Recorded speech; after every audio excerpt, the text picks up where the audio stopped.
gusto ko kasi pag dumating ako sa point na maybe 30 na ako or early 30s, magkaka-family na ako of my own. Kasi sabi mo gusto mo magka-family at 30. Ako, ewan ko pa kung kailan ko gusto magka-family. Yun yung tinatry ko figure out. Ano ba yung goal ko ngayon? Paano ko i-sustain yung self ko? Paano ko i-sustain yung lifestyle ko? Paano ako mag-survive in a span of like, kaya ko ba kahit hindi ako magtrabaho na o kaya ko bang mag-survive ng 5 years, ganyan, may emergency fund ba ako? So, ako napapressure ako ngayon na mag-ipon pa and earn more. Right now, I'm really in the age of like, parang pressured na mapag-aral ko lahat ng kapatid ko. Hindi ako panghabang buhay nandun. Like, at some point din talaga, alam ko sa sarili ko na kailangan ko umalis doon and para mag-grow. So siguro, nasa tamang landas lang talaga tayo. Nasa tamang landas tayong lahat. Nasa tamang Nasa landas lang trigger talaga tayo. tayo. Let's go, guys! Let's go, guys! Masyado na down. Masyado na down. Cheers! Sawayin natin to! Cheers! 2 more quarters in our life. Saktong-sakto kasi pag-uusapan natin ngayon is ang quarter life crisis ng mga Gen Z ngayon. And we are considered Gen Z. Yes. And nasa quarter na tayo ng life natin. Yes, actually. Hello! What is up? Welcome back to Triggered! This is Josco! This is Sean! This is Juvie. This is me! And this is Jay! Once again, welcome natin si Shu Violet from ATM Squad. Thank you so much, guys. Yeah, diba? So ngayon nasa harap natin may cocktails tayo. So, Cocktail? yeah? Ano cocktail mo, Jeff? My cocktail is compound interest. Wow! Cocktail mo, Sean. My cocktail is after hours. After hours. Spell to. Ano yung cocktail mo, Vince? Oh, my cocktail is cucumber caipirinha. Wow! Spell. May sa cucumber siya na inumin. Sa'yo, ano yung cocktail mo, Shu? Medyo iba tong sa akin. Tignan niyo may marshmallow siya. Wow. Pero ang tawag daw dito, toasted s'mores. Oh, cheers. Tiki man, Hindi naman tatanungin ko. Ay! Cheska! Ay, sorry. Tama. Ito, tanongin ka. Cheska, what's Anong your problema cocktail? Ay, sorry. Cheska, tataba ka ba? Parang Uy, wag naman, buyag-buyag. ganun palagi yung question. Ano yung cocktail mo? Anong cocktail Ano mo? yung cocktail ko? Apologins. Wow. So sorry. Apologies. Apologies with extra rice. accepted. Thank you so much. Oh, wait lang. Thank you muna to Vault and Vault. also Tito's Latin Barbecue and Brew. Mga titos involved, eto. Thank you ulit sa Vault and sa Latin. Thank you so much! Kamusta? Yes, thank you so much. It's really good. Talagang nagko-compound yung interest ko dito Pero interesting yung compound interest kasi diba it's about business. Yes. Wow. Yeah. Isa yung mga inumin ng mga businessmen. Yes. Yung mga Can I taste your compound interest? Sure. Sure. Ito naman sa palagi Have a sip. nagsusorry, mga pa-victim palagi. apologies. Yeah. Zombie apologies. Paano naman sa'yo? Yung sa akin, pang ano to, pang... Boy to. After hours. Oh, masarap. Masarap to. Masarap to, pre. Ha? Tikmo, pre. Ako patry ako. Oh. Wow. Masarap sobra. While nagde-drinks tayo, guys, ilang taon na ba kayo? 20s. 20s. Early to mid-20s tayo. Early lahat. 20s naman, Early syempre. 20s. Early 20s. Sa ngayon, kamusta naman? Nag-iisip na ba kayo tungkol sa future? Of course. Oo naman. Of course. Oo, yan yung pinagdadaanan ko ngayon. Sa totoo lang. Oo, sa totoo lang. Yung Pinakamalaki problema, no? Saktong-sakto kasi pag-uusapan natin ngayon is ang quarter life crisis ng mga Gen Z ngayon. And we are considered Gen Z. Yes, we are. And nasa quarter na tayo ng life natin. Yes, actually. We're the quarter of the Papunta pa. Papunta pa lang. Papunta sa 25. Sa mga hindi pa nakakaalam kung ano yung quarter life crisis, eto yun. Quarter life crisis is a period of uncertainty. So meaning walang kasiguraduhan. And questioning that typically occurs when people feel trapped, uninspired, and delusion during their mid-20s to early 20s. So Early 30s. early 30s. So it's interesting because like early 20s tayo lahat. Pero quarter life crisis pala, dapat mid-20s na. No? Pero Papunta pa kasi, Pero- iba-iba yun sa ibang, kasi it's up to your, parang paano ba, hindi siya actually sa edad, kung Oo. how you face the responsibility na as young as you are, it will consider na Yeah, naman. especially for those na breadwinner. I Nanalo ng think tinapay. breadwinner ka, kaya Yeah. ko yun bring up. Breadwinner ako. Breadwinner. Kaya medyo napaaga yung 25 naging 20. Oo. And ano din, considering na may K-12 na program, so yung generation ngayon natin, dumaan talaga sa grade 11, grade 12. So, mas late, kumbaga sila nag-work tayo. Mas late nag-work, di ba? Compared sa, Per sa dati. millennials. Yeah. Diba? Pero sa ngayon, would you say na na-experience yun na yung quarter life crisis? Yes. Yeah, actually. Hindi siya super like boom boom pow, pero Boom, boom, bam. Piyo lang. andun na eh. Hindi Andun na lang siya. Sumusuntok na, no? sumusuntok. Sapak. Oo. Ako siguro yung isang pressure na nakakanasan ko ngayon is like paano kung mawala yung parents ko. Oh. Yun yung parating iniisip ko ngayon na Ilan taon na ba sila? yung dad ko 66. Alam ko na hindi sila forever na nandyan dito sa earth. Alam ko mawala sila, so parang No way, ngayon, don't say feel ko that. Na That's so sad. pressure ako. Yun. Well, aside from ikaw, Vince, I have a question for you. Aside from, syempre, emotionally attached ka, of course, they're your parents, di ba? Yeah. Oo, pero do you think kaya ka rin may ganong feeling is because you still couldn't maybe provide for yourself or something like that? Or hindi mo pa kaya mag-stand on your own 2 feet? Kasi given na namahal mo sila kaya you're feeling Ako that way. kung tutuusin, kaya ko mabuhay mag-isa. Pero, ang iniisip ko kasi is paano ako makakasukli sa parents ko kung ano yung pinrovide nila sa akin. Gets. So parang doon ako nape-pressure na kailangan ko mag-give back sa kanila kahit hindi naman talaga kailangan, hindi naman nila hinihingi sa akin. Pero ako lang yung nagpe-pressure sa sarili ko na gusto ko may ibalik sa kanila. Gets. Kung paano nila ako inalagaan ng bata, gusto ko sila alagaan pagtanda nila na parang ganun. Gets. Okay. Parang ganun. So, the quarter life crisis is, wala lang, may mga takot na lang talaga tayo sa haharapin pa natin sa buhay. Yeah. Diba? That's true. Oo. Isa na rin yun yung pagkawala ng parents, pero ang daming iniisip. Kaya ano pa ba yung mga iniisip nyo ngayon? Para sa akin kasi nasa age na rin ako as someone who lives here in Manila independently.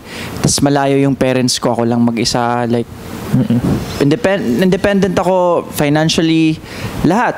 So parang ang pressure naman sa akin, paano ko i-sustain yung self ko? Paano ko i-sustain yung lifestyle ko? Paano ako mag-survive in a span of kaya ko ba kahit hindi ako magtrabaho na, o kaya ko bang mag-survive ng 5 years, ganyan, may emergency fund ba ako? So, ako napapressure ako ngayon na mag-ipon pa and earn more. Yeah. Yun, Yeah. doon ako napapressure. Yeah, and I think I can definitely relate with Jeff kasi I feel like sa mga friends, isa si Jeff sa mga parang same ko. Same Oo, na situation. hindi ko naman sasabihin na breadwinner ako ng family ko because they can stand on their own naman.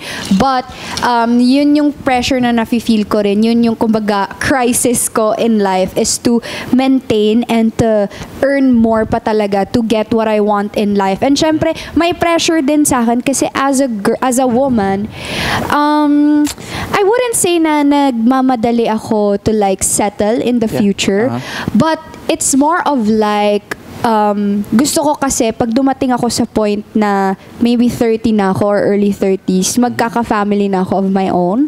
So, kasi yung reproductive ng woman, di ba? Hanggang ganun lang yung lifespan eh. Unlike sa men, they can go kahit senior citizen sila, pwede pa sila magkaanak. So for me, yun yung gusto kong paghandaan. And nape-pressure ako sa ganyang thought. Kasi syempre, in the future, I also want to have my own family, kahit isang anak or something like that. So, Siya sa mo ngayong crisis. Oo, sa crisis ko. Kasi di ba kung tutuusin, kung may bala ka na magka-family ng 30 years old, ilang years na lang yun? Ilang years Yeah, ilang years na lang yun. 6 years na lang yun. Kung 30, kung Yeah. 30 ko, Less than 10 years. Less than 10 years na lang Less yun. than So, Less than 10 years. nakaka-pressure talaga na Oh, kasi- parang, ano ba, saan ba ito papunta tong career na to? Yeah. Mas okay ba to gawin muna, ganyan? So parang, Yeah, and yun you're- yung nahihirapan tayo. Yeah, and you know what they say, diba? Parang this is like your prime years. This is where you earn more. This is where you have all the energy. This is where you can explore more. So parang, parang napapaisip ko rin, so paano pag 30, mid-30s na ako, late 30s, hindi na ganon. I won't be able to earn as much as I did. So pag ito na yung pinaka-best ko, pinaka-prime ko, then paano na lang pag 30 na ako or ganito, ganyan. Yun. Ikaw ba? Kayo? I get that naman. Pero ako medyo iba siguro yung mindset ko ngayon. Kasi ako, hinahanap ko pa, di ba, sabi mo gusto mo magka-family at 30. Ako, ewan ko pa kung kailan ko gusto magka-family. Yun yung tinatry ko figure out. Ano ba yung goal ko ngayon? Because also I feel like you're younger than me. You're younger than me and you're a guy. So yung level of natin, I feel like, I don't know, correct me if I'm wrong. I mean, di naman sa kasi lalaki ako. I mean, yeah, siguro kasi younger ako. Ganun. Kasi ito kasi yung years na sinasabi nila na, yun nga, you get to explore, you get to, pwede ka mag-soul searching a bit, find out the right career for you, and those are questions na di ko pa nasasagot. Yes. And those are questions na I try to keep asking. Tas medyo naiinip na ako na sana mahanap ko na yung sagot. Yeah. Ikaw? Medyo parang in contrary to all the opinions, medyo sensitive ako when it comes to family because I'm still healing from a childhood trauma. Kaya siguro yung crisis ko ngayon, not really being able to help my parents because they're still I'm still in the process of taking it slow pa, healing. Right now, I'm really in the age of like, parang pressured na mapag-aral ko lahat ng kapatid ko.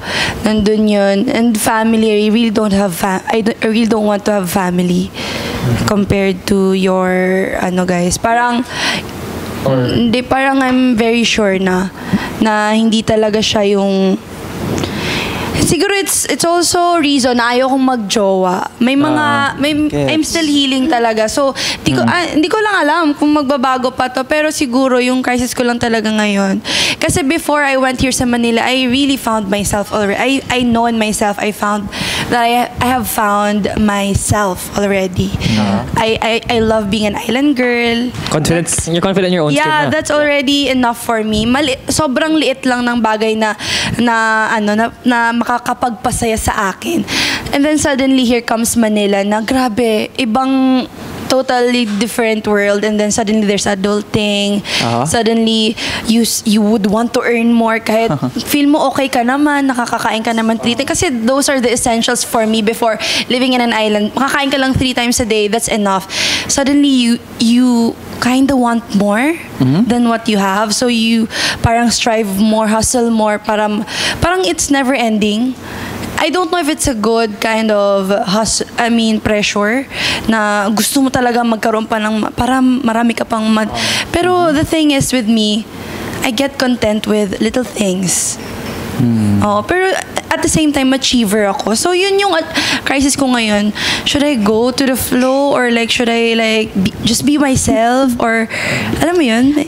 I could nagigets ko yung point mo kasi parang feel ko you are already happy like with what you have and parang okay ka na dun ganon, but also parang you don't know if that's okay to be content in that way, parang, or should you be or mas okay pa ba talaga na to like go further and kasi beyond? Realistically with life, parang kailangan talaga trabaho tayo ng trabaho. Kasi nauubos talaga at nauubos yung pera. Kahit na nasa isla ka magtrabaho ng magtrabaho. The thing with me, I have 8 siblings. So parang my hustle will never be enough. I should really just add and add and add, multiply. So parang yun yung, so kailan matatapos to? Kailan, paano pagpagod na ako? That is true. Pero diba? kamusta naman yung like, dealing with those challenges, kamusta naman? Siguro, I feel like I'm not alone in this kind of situation. Siguro, make sure lang na you have right set of people around you. Your environment are the ones who lift you up, not really bring you down. And kung hindi mo kayang kunin yung support na yun from someone you love, make sure na you can get that support from yourself. Make sure na kumpleto ka para mawala na lahat. Ikaw, hindi ka lang mawala. Yeah. Pag natulungan mo yung sarili mo. Ganun. Kayod talaga, Kasi in the sariling end, sikap. sarili lang natin makakapitan talaga. Totoo yan. Kaya nga sinasabi nila, before you can actually give to other people, you have to provide for yourself first. Bago ka makabigay, hindi yung lahat ibibigay mo sa ibang tao, tapos wala ka nang naiwan for yourself. May mga breadwinner kasi na gano'n. Bigay ng bigay. Until sa ubos na sila, wala na silang, mas mahihirapan tuloy sila magbigay. Exactly. Values na nila yun. Parang nasa utak na nila yun na okay sila pag nagbibigay sila. Yeah. Paano pag naubos ka? Wala. Malaking problema. Kaya nga like with our family, sinasabi ko talaga sa parents ko na, Mom, Dad, I'm gonna give back, I'm gonna help out if I do feel like stable na ako.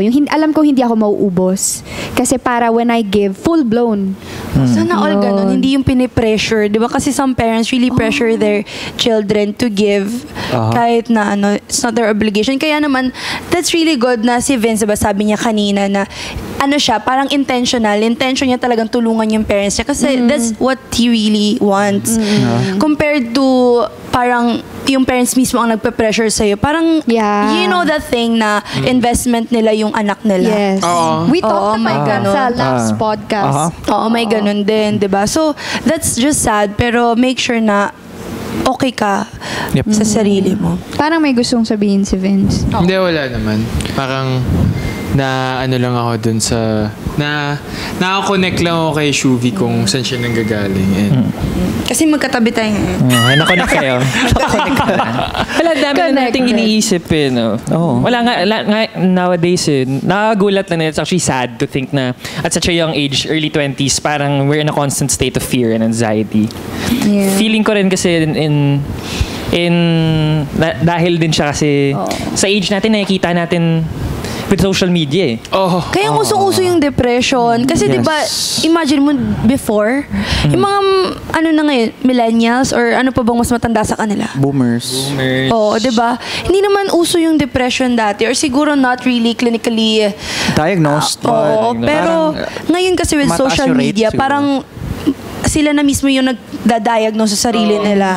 And also, nako-compare mo tuloy yung sarili mo from people from the other side of the world. Mismo, in fact, dati di mo naman alam na si ganito somewhere around the world at 20 years old, ganito na siya kayaman. True. That's crazy. Pero para sa akin, may mga bad effects yung nakikita mo sa ibang tao. Pero always make sure na para hindi negative yung effect sa'yo. You take advantage of that. Like, dapat maging inspiration sila. Yeah, take advantage of that.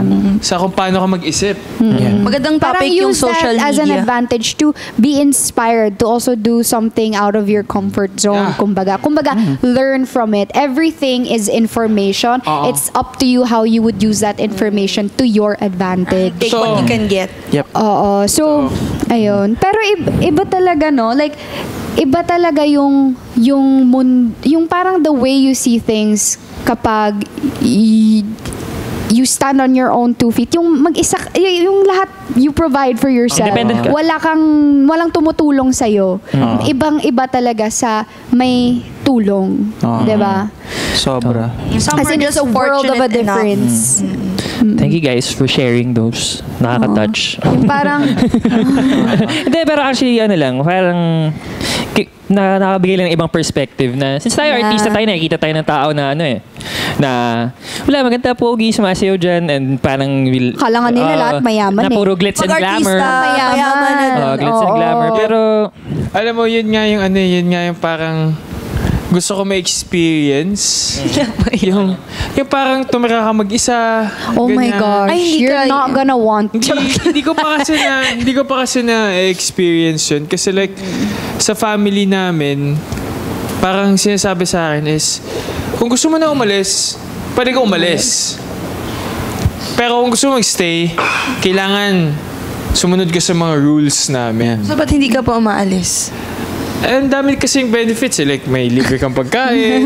Tama Yeah. naman. May aircon ka, ganyan. Siyempre, di ba, kung bata ako na may gustong i-achieve, bakit ko gagastusin yung iniipon ko? Yeah. Bakit, Totoo. bakit ako aalis sa bahay ng magulang ko kung saan nakakaipon ako at hindi naman nila ako pinipigilan sa mga gusto kong gawin? Palagi nila ako sinusuportahan. So para sa akin, Yeah. wala rason para umalis. Pati sa mga business mo naman, Oo. super supportive naman sila. Sobrang supportive sila. Like, tinuturuan pa nga nila ako eh. Pero alam ko lang sa sarili ko na hindi ako panghabang buhay nandun.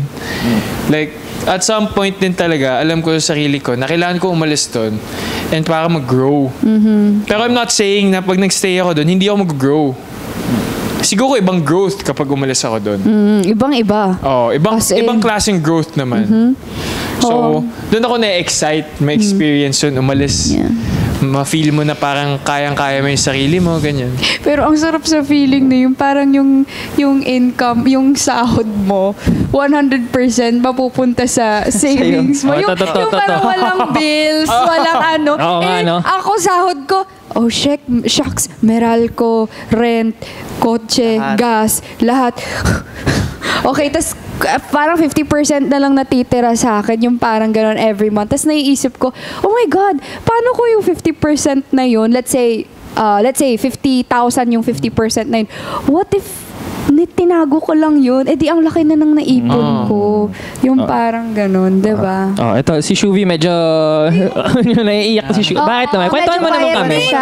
Bakit? Ka-triggered natin. Siyempre, parang Parang super relatable siya for you. hindi naman, parang I get to see another perspective na some really are very fortunate Yes. enough to have support system, to have parents who will support Yes. their children. Ando, diba? isa. Wholeheartedly. Kasi some, let's admit it, hindi lahat ganun. Yung iba nga, kinukuhanan pa ng kinukuhanan. So, parang ang galing din. Pero tingnan mo, si Vince also wants to parang grow on his own, diba? Parang may ganun din siya. Pero paano naman yung mga gusto maging baby forever? Yung mga ganun, Iba na diba? yun. Iba na yun. May mga gustong tumira sa parents nila forever. Okay naman, tumira ka sa parents mo, pero ikaw magbayad ng bills. Bagay, diba? Pwede din naman. Baka gusto niya lang talaga yung company ng family. Actually, isa niya, yun sa diba? goal ko na parang within this year, Mag-aambag ka na. mag-aampag na ako. Kasi like, nung nagka-work ako, pinasa na nila sa akin yung mga ibang gastos. Like, ikaw magbayad ng globe mo, ganyan. O, meron ka namang kotse, O, yung binigyan ka SSS namin. mo. O, ikaw magpagas niya na. O yung SSS mo. Pati din yung ganyan din ako. SSS ko. Sila bahala. So, parang ako, nung time na yun, parang siguro nung una ko siyang na-experience na parang lahat ng sahod ko, nakukuha ko, nagagastos ko, na parang wala lang. Ngayon na parang Slowly. ngayon na parang mas tumatanda ako. Like, mas lalo ko siyang parang, teka lang muna. Tama ba itong Ipon. pagagastosan ko? Mas nagiging smart ka na sa mga decisions mo. Parang, tama ba itong gagastusin ko o iipon ko na lang siya kasi baka may investment na maganda na susunod. So parang nandun na ako sa stage na yun. I guess you can only like finally decide if you were put under pressure. Totoo. Yung parang wala ka ng choice, kundi you were just thrown to that situation. I guess ultimately, para sa quarter life crisis, nagkakaroon tayo ng ganun kasi feeling ko common factor sa atin is Career. Uncertainty. uncertainty Uncertainty lang talaga. Yeah. About everything. The About fear of the unknown. Pero mostly talaga, Sean, is the career eh. Parang more than half of the people said it's about career. eto, may mga factors tayo dito kung bakit nagkakaroon ng quarter life crisis. Sabihin niyo ako if it applies to you. So, ito, unsure what to do next in career Yeah, or career. life. Mostly puro career nga, no? Frustrated career, about career ayan. option, not earning enough, buying properties out of reach. Mostly financial talaga. Kasi yan yung something na sometimes you can control, but sometimes you can't. Yung financial. In our industry kasi, it's not stable, kaya we cannot control it. Pero some kasi, some like their career, like in another business, in another Industry. work, oo, parang ganun. So, stable enough, they can control. Well, sa nursing, ako personally, I would say, I still couldn't control it kasi wala naman akong say if pataas nga po ng sweldo ko. Yes, monthly meron, pero hindi ko masasabi na pwede pataas po. Parang It's the promotion na, pero still meron kang stable na matatanggap. However, ang ibang artista kasi, hindi necessary lumalabas sa TV, may masweldo na sila per month.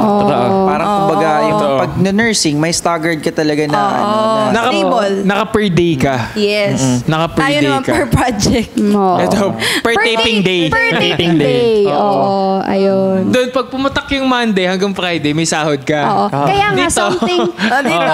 Sa Wednesday, baka may sahod ka, tapos baka 2 weeks from now ka pa magkakasahod ulit. Ganun yun. kaya nga feel ko, in any, there's really something that you can control as something that you cannot. So it's both ways. That's what I meant. Okay, anyways. Ayun. So ito, may mga fears ako dito. Tapos papakita ko sa inyo. Okay.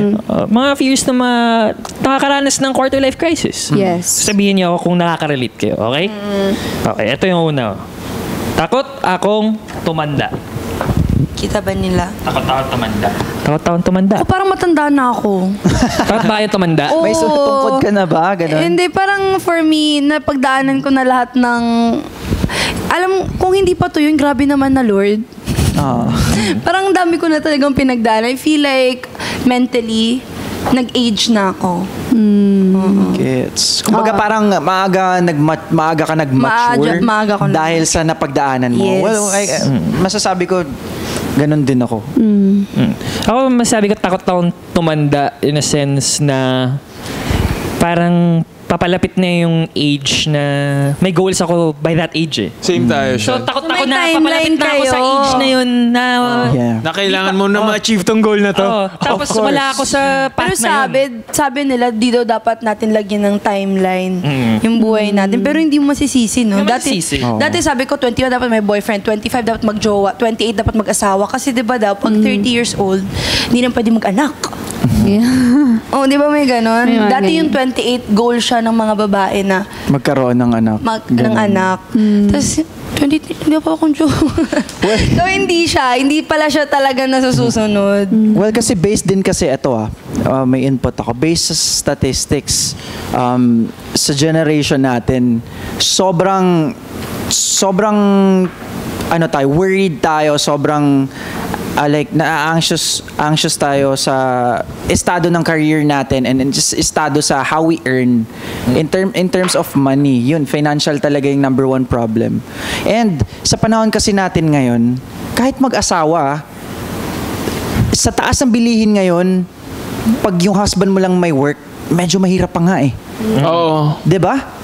So, it's better na i-maximize mo yung income mo as early as our age kasi sobrang hirap na ng like inflation, pataas na pataas yung bilihin. Sabihin na natin yung bigas, yung gas, dumoble yung presyo. Alam 'Di ba? niyo ba yung DINK? What's dinks? What's Sing. DINK? Dual income, no kids. Oh, maganda yun. To single income. Parang Uy, gusto ko yun, DINK. Think and sink. Oo. Maganda yun. Kasi mas less yung iisipin mo. Walang anak na. Oo, normal na ngayon yun sa... Nagiging normal. Yung dalawang, Yeah. yung Double income, double no kids. income. Double income. Normal yun kasi yan din yung brother ko. Gusto niya din kasi niya magpakasal. So parang, yun nga yung sabi ng dad ko, pwede naman ngayon yun. Normal naman na ngayon na kayong dalawa nagtatabaho kasi sa panahon daw nila, yung sa dad ko, lalaki lang daw talaga nagtatabaho. Nasa bahay lang yung wife. Housewife. Housewife. I get that point. Pero ito, Ang iba nga 12 yung income stream. Wala, napanood ko lang sa YouTube. speaking of sa sinabi ni Jeff kanina na yun nga, kailangan mo maximize yung income nyo. Ito naman yung next fear. Takot ako mawalan ng career. course. Oo naman. Ang halos lahat Hirap. naman Halos lahat. Lalo na sa atin na artista. Kasi yung career natin very volatile yung... Kahit anong career. Pwede kang mawala agad eh. Kahit Laho, parang bula. Pwede kang imagine na pagong eh. Na serye. Especially sa Encantadia. Sa Encantadia. Makulit ka. Pagong. Bato ka! Mahirap. papatay ng character. Ito next. Ito feeling ko nag-apply sa akin to. Takot akong mapag-iwanan ng batchmates ko /FOMO. Sino pa nakaka-relate dito? Hindi ako. Ako, naramdaman ko yan way back 2020. Kasi yung real batch ko, graduate na ng college, may work na sila. Yung iba seafarer na. Yung iba nasa abroad na, earning na. Ikaw, artista na. No, way back 2020, wala pa akong career in hindi pa pala. anything eh. So parang kumbaga, nag-stop ako sa school for certain reasons. So, parang kumbaga, doon ko na-realize ang tanda ko na, ganyan. May nangyayari na sa buhay nila. Ako, I'm still here. Waiting. Parang I missed out in life. Like, what am I doing in my life? Bakit andito pa ako? Ganyan. So, sobrang nape-pressure ako sa sarili ko na, hindi, kailangan, may patunayan ako, kailangan. May gagawin ako to sprout my tawag dito. Para may bunga yung Oo, para may Hard improvement work yung mo. life ko. Ganyan. Pero not knowing sila, nararamdaman din nila yun. That is true. So parang, Ako hindi ako takot. Kasi may na-experience ako na like, meron akong batchmate na sobrang yaman na kumita sa crypto.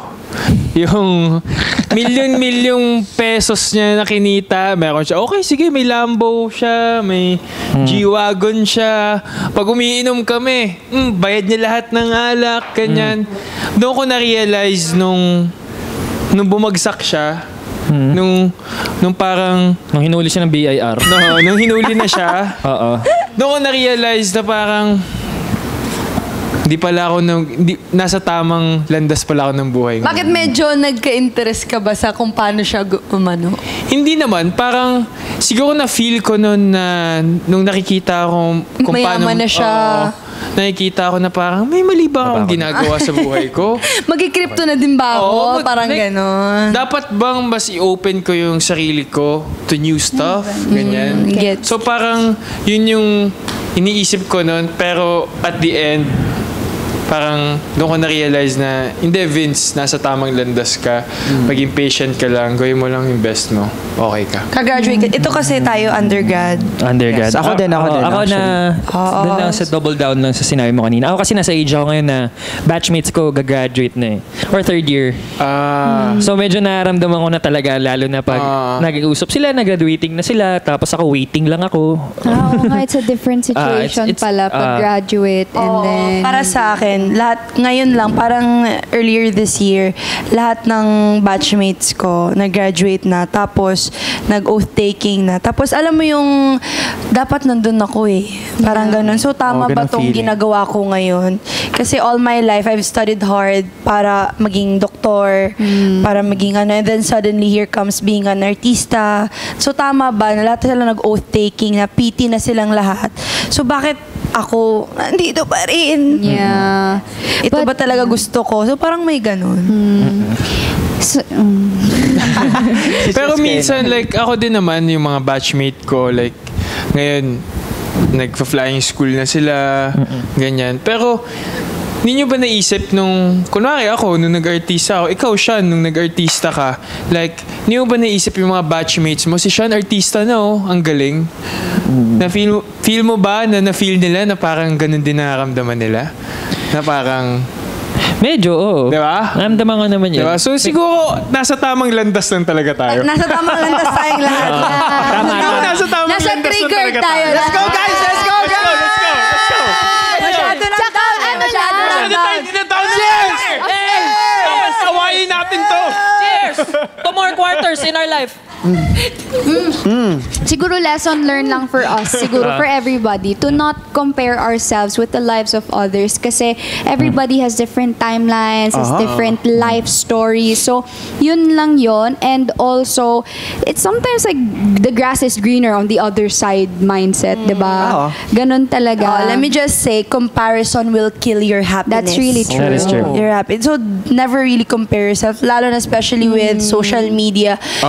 What you're doing now, kung saan ka ngayon, that's totally fine. Yeah. You're doing just fine. Totally normal. So, huwag ka lang tumigil.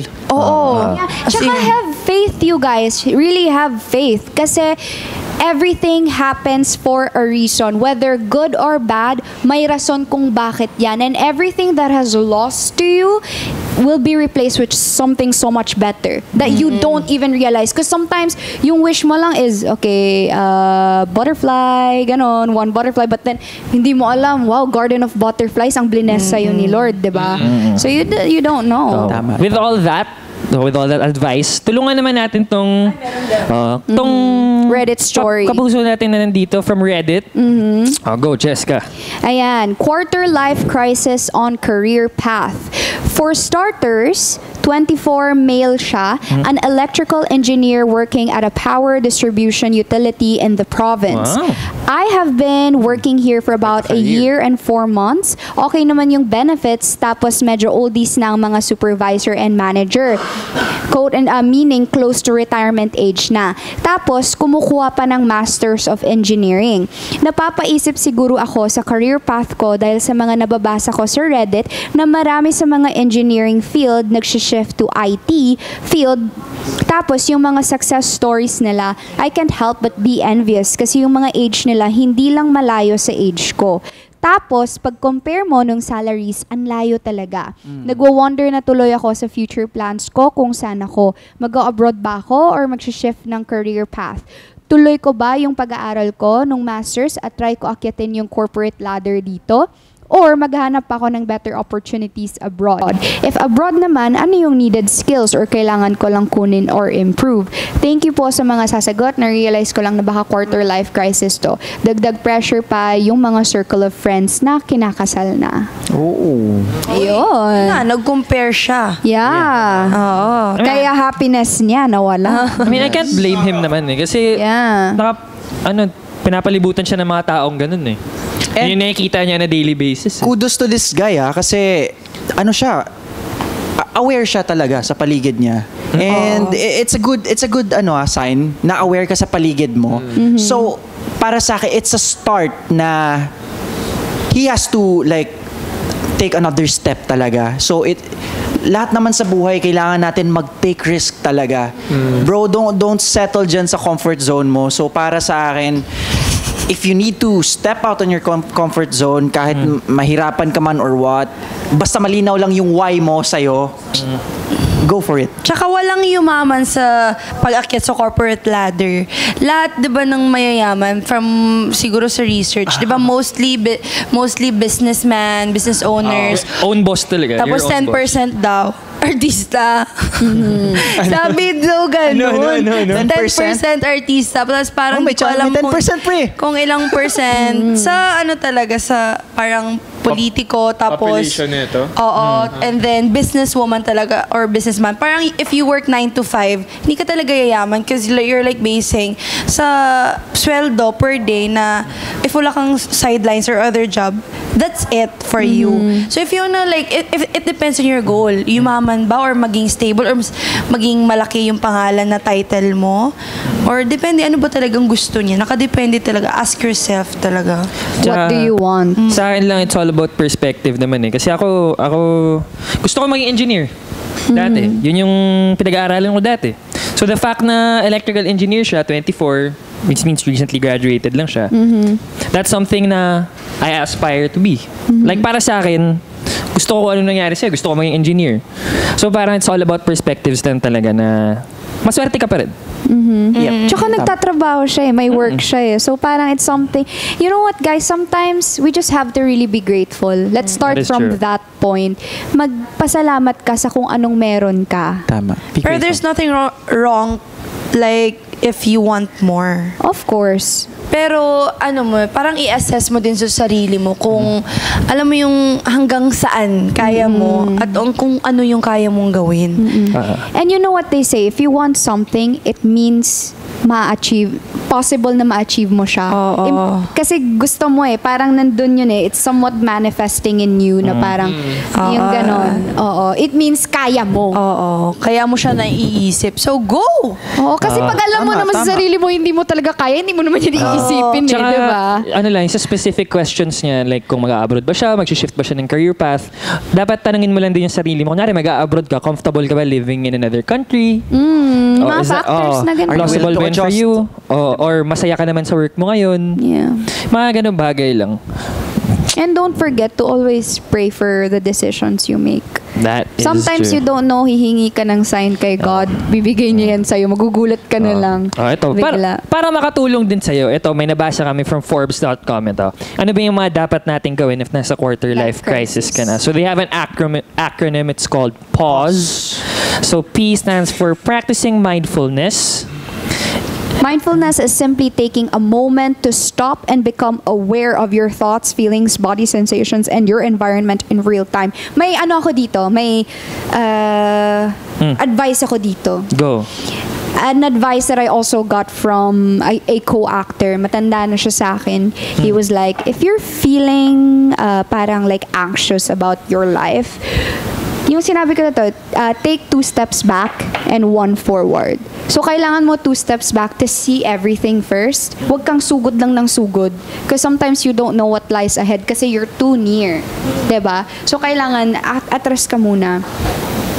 And then see the bigger picture. And then once you're done, nakita mo na, abante. Yun. Next is A, acknowledge your past. Reflect upon what you saw as a kid and how that affects how you see yourself. Next, U, understand you. Identify what it means to be successful, what it means to you to live a happy and healthy life. S, stop judging yourself. Let go of any judgment you have for people, yourself, or for the people around you. And E, para sa akin, parang pinaka-importante to, enjoy the process. Parang Well, totoo yung sinasabi niya na parang ikaw lang yung makakapagsabi kung ano yung success sa'yo. Ikaw lang yung makakapaglagay ng limit nun. And lastly, yung enjoy the process. Totoo din yun.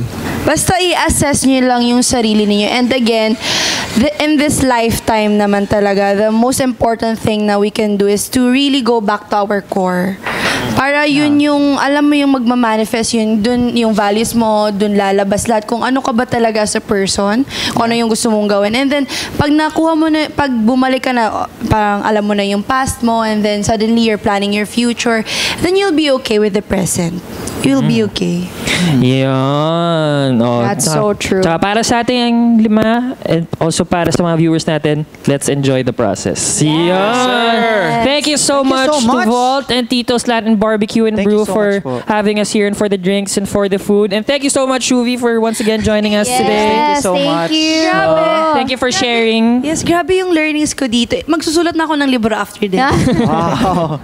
Oo nga. At syempre, thank you so much for watching this episode of Triggered. Of course, we're coming out new episodes every Friday at 7 p.m. Syempre, here on our YouTube channel, Adventure Taste Moments, Spotify, Audible, Apple Podcasts, and also ATM's official Facebook page. Mapapanood nyo po ATM Squad and every commercial breaks, right? Mapapanood nyo kami. With of course, my ATM Squad, Mark Oliveros, Roxy Smith, and Migs Almendra. See you mga kapuso. See you mga ka-ATM Squad. Kami naman yung ano dun, ka-cameo. Oo, tayo kami. Kami naman yung ka-cameo dun. Mag-adventure. Kami naman yung pupunta dun. Make it happen! Make it happen! Make it rain. Complete the whole ATM Squad and Triggered. Yeah, abangan nyo yan. Bye! Abangan, bye-bye! Thank you so much! Hope you learned from us. Mwah, mwah, mwah.